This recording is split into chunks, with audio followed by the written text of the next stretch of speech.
नमस्कार बंधुओं, आज इतिहास विषय के अंतर्गत मैं मध्यकालीन भारत के बारे में कुछ चर्चा करना चाहूँगा।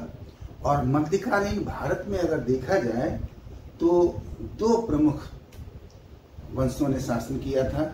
एक जो पीरियड था उसे सल्तनत काल कहा गया और दूसरा जो पीरियड था उसको मुगल काल कहा गया। तो आज हम मुगल कालीन भारत के बारे में बात करेंगे। भारत में मुगल साम्राज्य की स्थापना करने वाला व्यक्ति जहीरुद्दीन मोहम्मद बाबर था। जहीरुद्दीन मोहम्मद बाबर जब हिंदुस्तान में आया तो हिंदुस्तान की बहुत सारी ऐसी परिस्थितियां थी जिन्होंने उसे अट्रैक्ट किया, और हिंदुस्तान के कुछ शासक भी थे राज्यों के जिन्होंने उसको आमंत्रित किया, क्योंकि भारत की जो स्थिति थी वो बहुत खराब थी। चाहे वो सामाजिक दृष्टि से देखी जाए, चाहे वो राजनीतिक दृष्टि से देखी जाए या आर्थिक दृष्टि से देखी जाए। आर्थिक क्षेत्रों में संसाधन तो बहुत से थे, परंतु समुचित विकास नहीं था, जनता को समुचित सुविधाएं उपलब्ध नहीं थी और चारों तरफ असंतोष फैला हुआ था। आज हम विचार करेंगे कि भारत की राजनीतिक स्थिति क्या थी जिस समय बाबर ने हिंदुस्तान पर आक्रमण किया। तो आइए चलते हैं, वीडियो शुरू करते हैं। यदि आपने अभी तक हमारा चैनल सब्सक्राइब नहीं किया है तो चैनल सब्सक्राइब कर लीजिए, ताकि आपको हमारे सारे वीडियो आसानी से मिलते रहें और आप अपने अध्ययन को जारी करते हैं। तो आइए वीडियो शुरू करते हैं। भारत की जो राजनीतिक स्थिति थी उसमें उत्तर भारत के अंदर कुछ बहुत ही महत्वपूर्ण राज्य थे।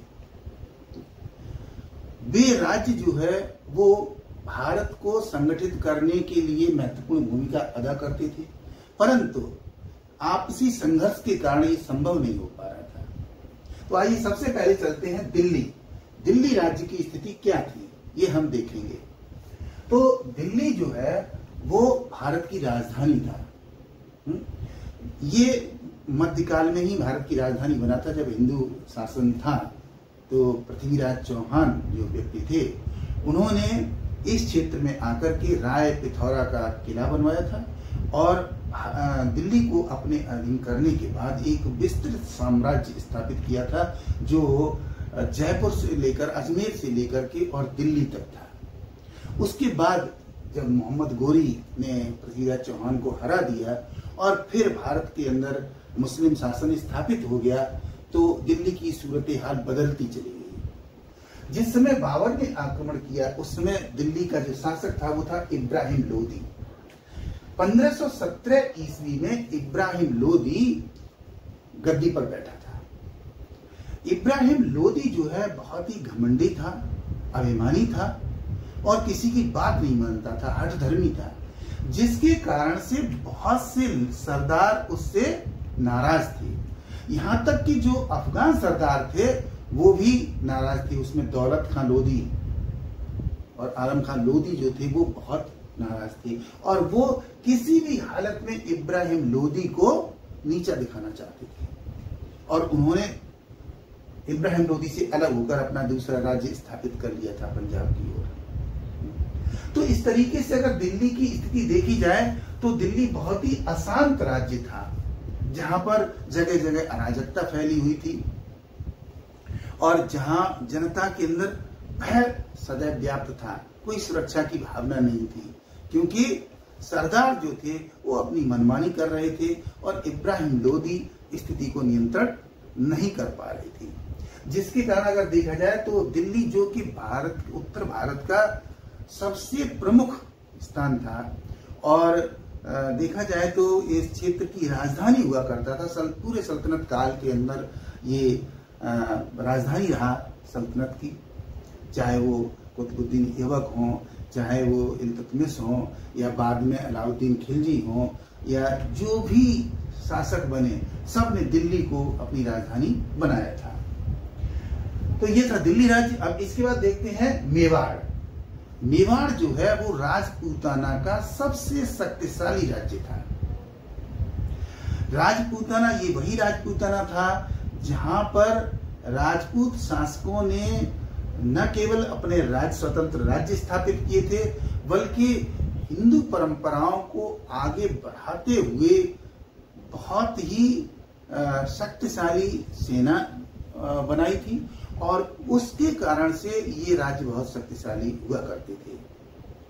यद्यपि यहाँ पर वंशों के आधार पर कहीं पर राठौर वंश था, कहीं पर तोमर वंश था, कहीं पर चंदेल वंश था, कहीं पर कोई और वंश था, तो उसकी वजह से थोड़ा बहुत मनमुटाव बना रहता था। लेकिन जो मेवाड़ राज्य था उसका जो शासक था राणा सांगा, ये राणा सांगा जो था वो इस बात से बहुत नाराज था कि भारत में मुस्लिम लोगों ने शासन स्थापित कर लिया है और वो एक एक करके मुस्लिम शासकों को पराजित करना चाहता था और राजपूत शासन स्थापित करना चाहता। उसका एकमात्र उद्देश्य ये था कि वो राजपूत शासन स्थापित कर दे उत्तर भारत के अंतर्गत। तो मेवाड़ राज्य था वो बहुत ही शक्तिशाली था और राणा सांगा जो कि एक महान शासक बताया जाता है राजपूताना का, वो निरंतर राजपूत शक्ति को बढ़ा करके एक विशाल राज्य की स्थापना करना चाहता था। अब इसके बाद देखेंगे जो अगला राज्य है वो हमने लिया है मालवा। मालवा जो है वो मध्य भारत का बहुत ही समृद्धशाली राज्य था। इसी समय इसकी स्थापना जो की थी वो दिलावर खान के द्वारा की गई थी इसकी स्थापना। और जिस समय बाबर हिंदुस्तान में आता है उस समय महमूद द्वितीय यहाँ का शासक था। महमूद द्वितीय यहाँ का शासक था और इस क्षेत्र के अंदर पूर्व में जो है वो तैमूर वंश का बहुत ही प्रभाव रहा था। तो ये जो महमूद शासक था ये बड़े अच्छे तरीके से अपने राज्य को चला रहा था, लेकिन इसका एक मंत्री था जिसका नाम था मेदिनी राय। मेदिनी राय जो मंत्री था वो अपने शासक से थोड़ा नाराज हो गया और उसने क्या काम किया, वो गुजरात के शासक के साथ मिल गया जिसका नाम था मुजफ्फर शाह, उससे मिल गया और उससे मिलकर के इसने युद्ध करवा दिया। जब युद्ध हो गया तो इसने मेदिनी राय ने मदद के लिए राणा सांगा को पुकारा। राणा सांगा ने मदद की और मदद करने के बाद महमूद शाह को बंदी बना लिया। पराजित हो गया महमूद शाह। मेदिनी राय राणा सांगा ने मिलकर के महमूद शाह को पराजित कर दिया और इसमें जो है वो मुजफ्फर शाह की भी भूमिका थी। इसको बंदी बना करके मेवाड़ राज्य में लाया गया और काफी समय तक रखा गया, लेकिन बाद में राणा सांगा ने अपनी उदारता दिखाते हुए उसके व्यवहार को देखते हुए उसको मुक्त कर दिया था। तो जो मालवा राज्य था, अगर हम इसकी स्थिति को देखें तो बहुत ज्यादा मजबूत स्थिति नहीं थी, कमजोर स्थिति थी, क्योंकि शासक अगर कमजोर नहीं होता तो ये स्थिति उत्पन्न नहीं होती कि उसे एक दूसरे राज्य का शासक पराजित करने के बाद बंदी बनाकर ले जाता। तो कहने का मतलब ये ऐसा राज्य था जहां की स्थिति बहुत अच्छी नहीं थी। अब इसके बाद अगला जो राज्य हम देखेंगे वो गुजरात।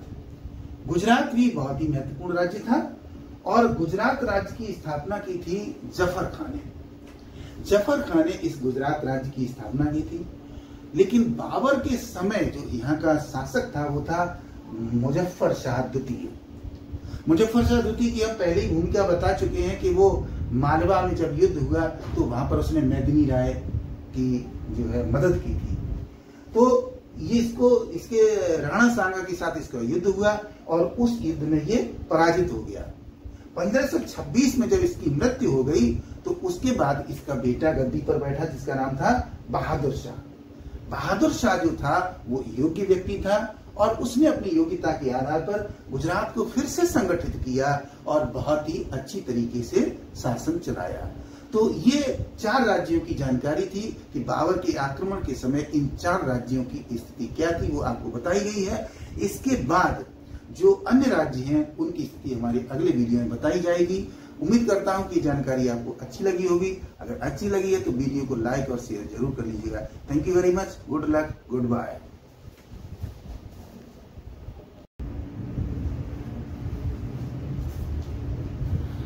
नमस्कार बंधुओं, हमारा जो टॉपिक चल रहा है बाबर के आक्रमण के समय भारत की राजनीतिक दशा या स्थिति क्या थी। उसमें पिछले वीडियो में मैंने 4 राज्यों के बारे में आपको जानकारी दी थी। आइए इसको आगे बढ़ाते हैं और अगले 4 राज्यों के बारे में देखते हैं कि उन राज्यों की स्थिति क्या थी। तो चलते हैं। 5वां राज्य हमारा बंगाल।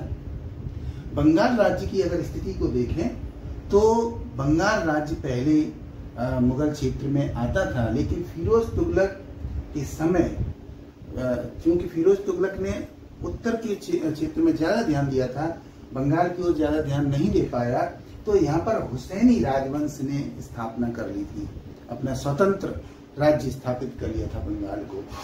और यहाँ का जो शासक था वो हुसैन शाह था, जिसमें आक्रमण हुआ भारत पर बाबर का। तो उससे पहले जो यहाँ का शासक था वो था हुसैन शाह। हुसैन शाह अपना बंगाल को बहुत अच्छी तरीके से शासन चला रहा था। इसी समय क्या होता है कि जो दिल्ली का शासक है इब्राहिम लोदी और जौनपुर के शासक हैं हुसैन शाह सरकी। जौनपुर को सरकी राज्य के रूप में जाना जाता था उस समय। तो जो हुसैन शाह थे, हुसैन शाह सरकी, उनमें और इब्राहिम लोदी के बीच में मतभेद हो गया।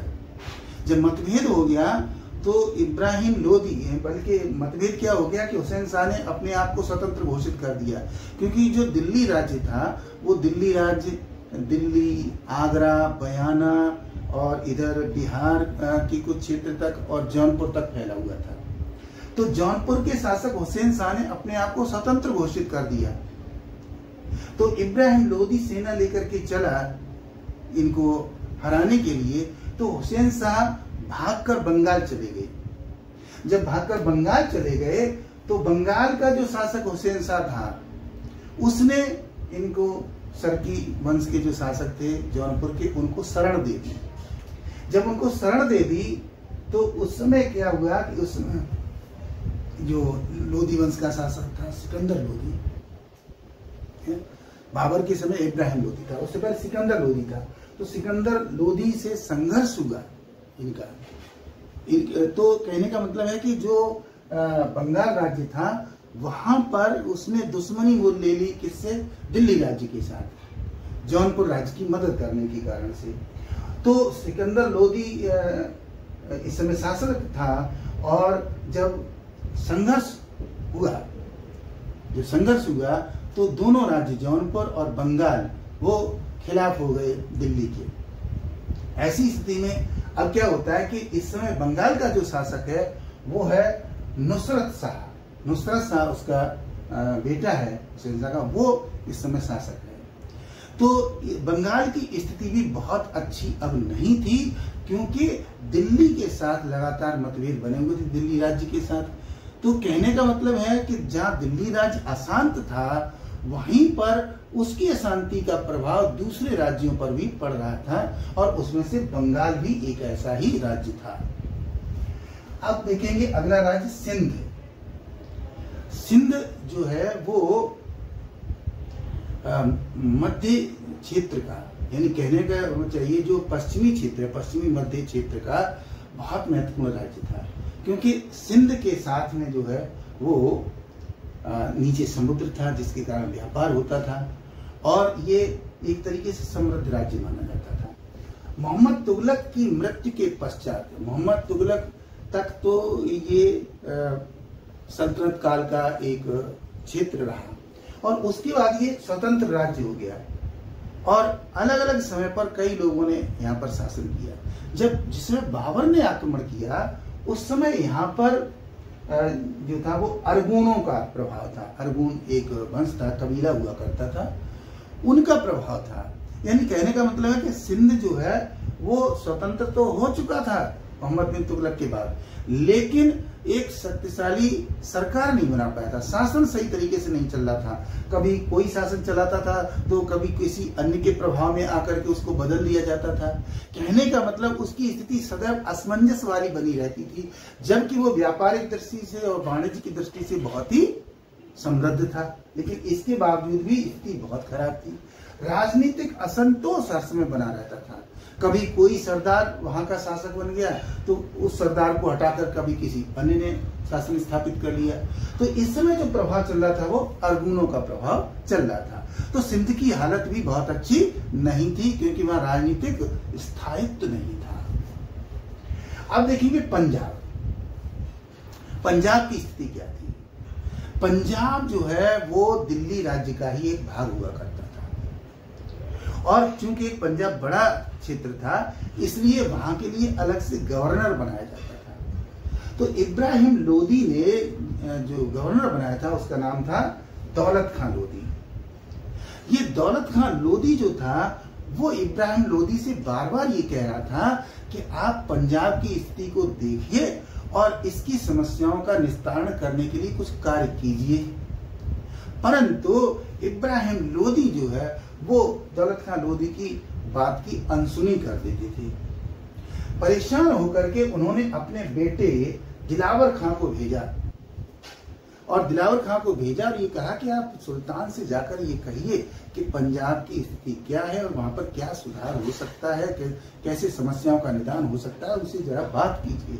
जब दिलावर खां वहां पर गया तो इब्राहिम लोदी ने ये कहा कि भाई हम दिल्ली की समस्याओं का निस्तारण कर रहे हैं, जब हम यहाँ की समस्याओं से निपट लेंगे तब हम पंजाब की ओर ध्यान देंगे, इससे पहले हम पंजाब की ओर ध्यान नहीं दे पाएंगे। जब ये संदेश मिला दौलत खां लोदी को अपने बेटे के द्वारा, तो दौलत खां लोदी बहुत ज्यादा नाराज हो गया और उसने इब्राहिम लोदी के खिलाफ कदम उठाने का कार्य किया। जब उसने सुना कि बाबर जो है वो बहुत शक्तिशाली है और उसने तमाम बलख बुखारा इत्यादि तमाम कंधार वगैरह बहुत सारे क्षेत्रों को जीत लिया है और वो निरंतर भारत की ओर बढ़ रहा है, तो ऐसी स्थिति में दौलत खां ने बाबर को भारत पर आक्रमण करने के लिए बुलाया, आमंत्रित किया। तो ये स्थिति थी पंजाब की। तो पंजाब का जो गवर्नर था वो इब्राहिम लोदी से नाराज हो गया और उसने बाबर को युद्ध के लिए, आक्रमण के लिए आमंत्रित किया। अब इसके बाद देखेंगे कश्मीर राज्य। कश्मीर जो है वो भारत का सबसे उत्तरी राज्य है और कश्मीर को अगर देखा जाए तो सल्तनत काल के अंदर कई शासकों ने कश्मीर पर आक्रमण करने की कोशिश की। कुछ की कोशिश थोड़ी बहुत कामयाब रही, कुछ की नाकाम रही, क्योंकि यहाँ पर क्या था, बहुत सारे जंगल, पहाड़ियां, नदियां, नाले, जीव जंतु वगैरह ऐसी चीजें थीं जिन पर आसानी से विजय प्राप्त करना मुश्किल था। 1339 ईस्वी में यहाँ पर शाह मीर नामक मुस्लिम सरदार ने अपनी स्थापना की थी, अपने राज्य की, अपने शासन की। इससे पहले इस क्षेत्र के अंदर हिंदू शासक हुआ करते थे। तो मीर शाह ने सबसे पहली बार मुस्लिम राजवंश की स्थापना की और इसके बाद धीरे धीरे वहां पर मुस्लिम शासन ही चलता चला आया। लेकिन कश्मीर में क्या हो गया, 1470 ईस्वी में जब वहां का जो शासक था उसकी मृत्यु हो गई और उसकी मृत्यु हो जाने के बाद जब कश्मीर जो था वो उसकी स्थिति भी लगभग सिंध जैसी हो गई, क्योंकि वो दूसरे के प्रभाव से चलने लगा और वहां पर भी राजनीतिक असंतोष फैल गया। और उस राजनीतिक असंतोष का परिणाम ये हुआ कि पूरे राज्य में अशांति फैल गई, अराजकता हो गई, नियम कानून नाम की व्यवस्था नाम की कोई चीज नहीं रह गई। तो ये था कश्मीर राज्य। तो इस तरीके से मैंने अभी इस वीडियो के अंतर्गत 4 राज्यों के ऊपर चर्चा की है कि बाबर के आक्रमण के पूर्व भारत के इन 4 राज्यों की क्या स्थिति थी। इसमें हमने विचार किया बंगाल के बारे में, विचार किया है सिंध के बारे में और पंजाब तथा कश्मीर के बारे में विचार किया है। उम्मीद करता हूं जानकारी आपको अच्छी लगी होगी। अगर अच्छी लगी है तो वीडियो को लाइक और शेयर जरूर कर लीजिएगा। निरंतर अध्ययन करते रहिएगा और हमारे वीडियो देखते रहिए। Good luck, good bye, thank you very much.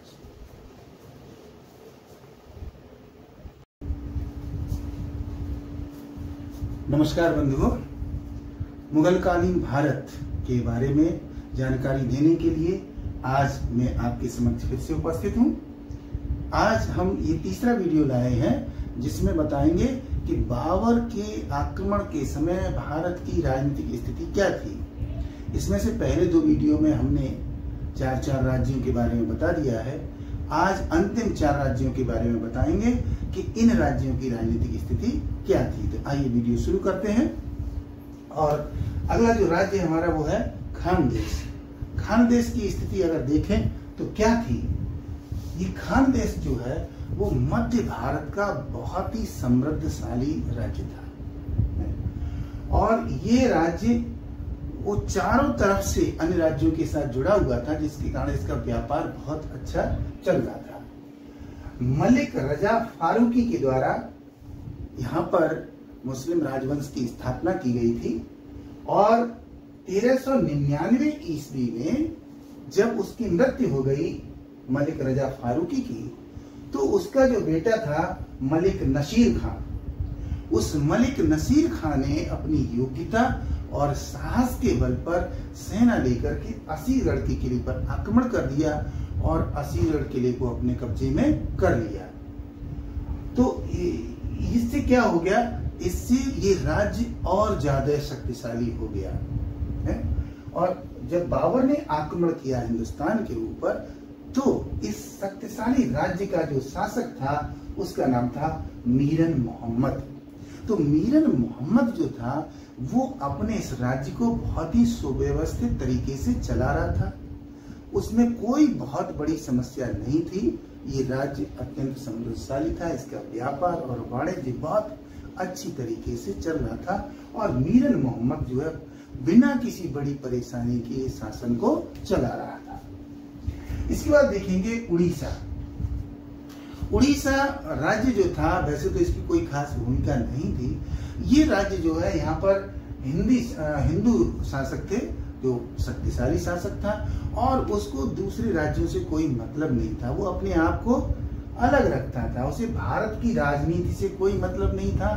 तो उड़ीसा जो है वो एक पृथक राज्य के रूप में अपना अलग शांतिपूर्वक रह रहा था। उसको अन्य राज्यों से कोई बहुत ज्यादा मतलब नहीं था। बस अपनी सीमाओं के अंदर शांति बने रहे, जनता सुख चैन से रहे और व्यवस्था बनी रहे, बस यही उनका उद्देश्य था।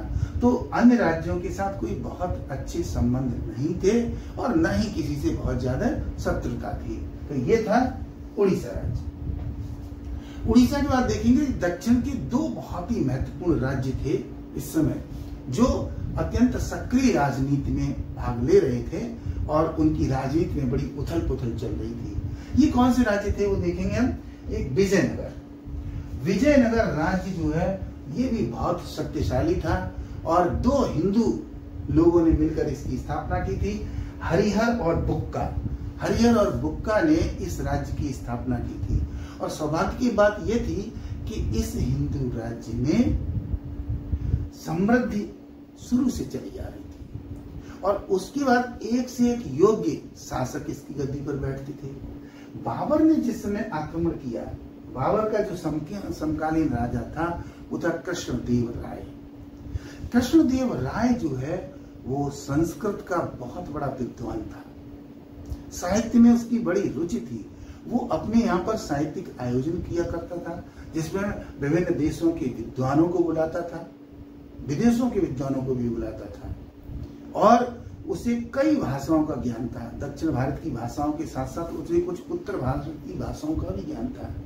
अमुक्त माल्यदा नामक पुस्तक उसने जो लिखी थी संस्कृत में, वो बहुत ही प्रसिद्ध पुस्तक थी। जिस तरीके से कालिदास और दंडी इत्यादि ने पुस्तकें लिखी थी उनका महत्व था, उसी तरीके से दक्षिण भारत में इस पुस्तक का बहुत महत्व था।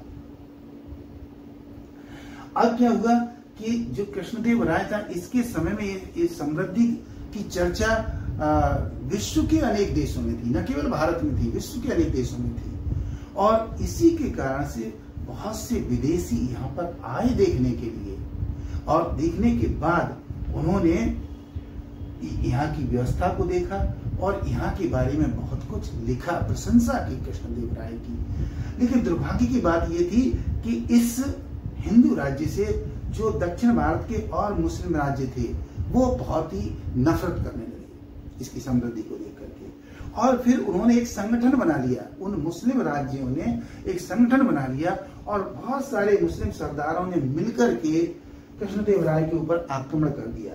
1565 ईस्वी के अंदर जब किया था आक्रमण जो है, तो तालीकोट के युद्ध में यहाँ इसे पराजित कर दिया गया इनको, और उसके बाद ये हिंदू राष्ट्र धीरे धीरे हिंदू राज्य नष्ट हो गया, इसकी समृद्धि नष्ट हो गई। तो ये था विजयनगर राज्य। और अब चलते हैं बहमनी राज्य।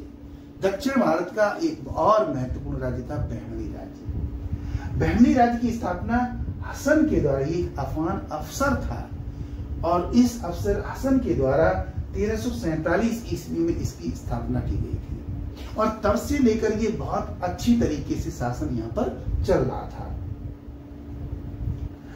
1481 ईस्वी में जब महमूद गवाह, बहमनी राज्य का जब भी नाम आता है तो महमूद गवाह का नाम जरूर आता है। दरबार में उसका अपना एक महत्व था, और उसने इस राज्य को संगठित करने के लिए अपना सर्वस्व निछावर कर दिया। अंततः 1481 में जब उसकी मृत्यु हुई, उसके बाद फिर इस राज्य को कोई संभाल नहीं सका, और वहां पर क्या हो गया, सरदारों में आपसी संघर्ष शुरू हो गया। और जब आपसी संघर्ष हुआ तो इस बहमनी राज्य के कई टुकड़े हो गए। अलग अलग क्षेत्र में अलग अलग सरदारों ने अपने राज्य स्थापित कर लिए, अपनी सरकारें स्थापित कर ली, अपना शासन चलाना शुरू कर दिया। तो ये जो बहमनी राज्य था, ये बहमनी राज्य 5 भागों में बट गया। ये 5 भाग कौन से थे? देखें, बीजापुर, मतलब जो प्रमुख नगर थे वहां के या स्थान थे, उनके आधार पर इसका विभाजन हो गया। बीजापुर था, बीजापुर में आदिल शाही सरकार की स्थापना हुई। जो आदिल शाही सरदार थे, उन लोगों ने, आदिल वंशी लोगों ने आदिल शाही वंश की स्थापना यहाँ पर की, वहां के लोगों ने शासन चलाया। दूसरा था गोलकुंडा क्षेत्र। गोलकुंडा में कुतुब शाही, जो कुतुब सरदार थे, उन सरदारों ने अब इस क्षेत्र में कब्जा करके अपनी शासन व्यवस्था लागू की, और इसीलिए इसको कुतुब शाही कहा गया। तो गोलकुंडा में कुतुब शाही वंश ने शासन चलाया। इसके बाद अहमदनगर, अहमदनगर जो कि बहमनी राज्य का एक बहुत ही अच्छा व्यापारिक केंद्र था उस समय, वहां पर निजाम शाही स्थापित हुई। जो निजाम वंश के लोग थे, सरदार थे, उन लोगों ने निजाम शाही को स्थापित किया। इसके बाद विदर, विदर एक और क्षेत्र था जहां पर वरीद शाही, वरीद वंश के सरदारों ने यहाँ पर अपनी सरकार स्थापित की, अपना प्रभुत्व स्थापित किया, जनता पर शासन चलाया, तो वरीद शाही यहाँ पर स्थापित की। और इसके बाद बरार, बरार एक और महत्वपूर्ण इलाका था। वहां पर इमाम शाही, इमाम वंश के जो लोग थे, इमाम सरदार थे, उन सरदारों ने इस क्षेत्र पर अपना कब्जा कर लिया और इस क्षेत्र में अपना शासन स्थापित किया। तो इस तरीके से जो बहमनी राज्य महमूद गवाह तक संगठित रहा, वो 5 भागों में बट गया, और अलग अलग क्षेत्रों में अलग अलग वंश के सरदारों ने अपना प्रभुत्व स्थापित करके शासन स्थापित किया। तो इस तरीके से मैंने आपको आज इन 4 राज्यों के बारे में बताया है कि बाबर के आक्रमण के समय इन 4 राज्यों की स्थिति क्या थी। अब तक के जो 3 वीडियो बनाए गए हैं, उनमें दिल्ली से लेकर के और बहमनी राज्य तक की पूरी जानकारी आपको दी गई है, जिससे आप ये समझ सकते हैं कि बाबर के आक्रमण के समय भारत की राजनीतिक स्थिति क्या थी। अगर देखा जाए तो 2-3 राज्य बहुत समृद्धशाली थे, शक्तिशाली थे। इसके अलावा ज्यादातर राज्यों की स्थिति थी वो राजनीतिक असंतोष की स्थिति थी, राजनीतिक अस्थिरता की स्थिति थी। बहुत ज्यादा राजनीतिक स्थिति अच्छी नहीं थी भारत की। तो ये थी जानकारी। उम्मीद करता हूँ आपको अच्छी लगी होगी। यदि अच्छी लगी है तो वीडियो को लाइक और शेयर जरूर कर दीजिए, और इसी तरह हमारे साथ जुड़े रहिए ताकि हम आपको महत्वपूर्ण जानकारी आप तक पहुंचाते रहें। अध्ययन को जारी रखिए। Good luck, good bye, thank you very much.